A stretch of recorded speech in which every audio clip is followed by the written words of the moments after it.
大家晚上好，我近期录视频录的比较少，因为门诊工作还是比较繁忙的。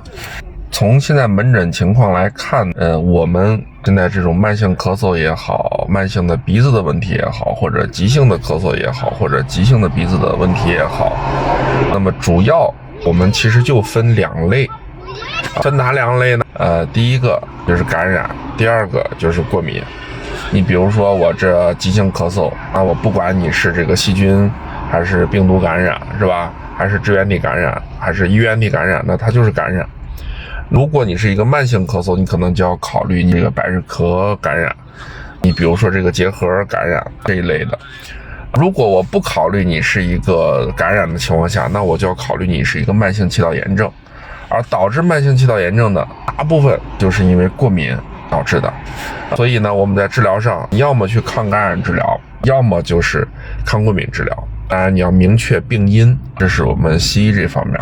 中医这方面也一样，其实从中医角度讲，其实就是寒和热。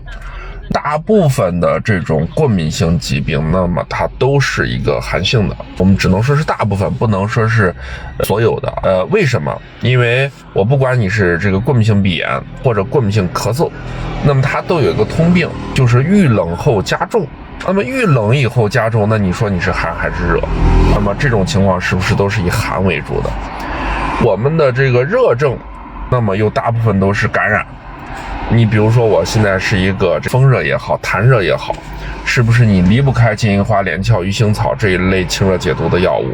那么它就是清热。那么清热其实从某种程度上去讲，它就是抗感染治疗。所以这是我们几个大类。那么大家把它弄清楚以后，是不是在治疗上我们也就很清楚了？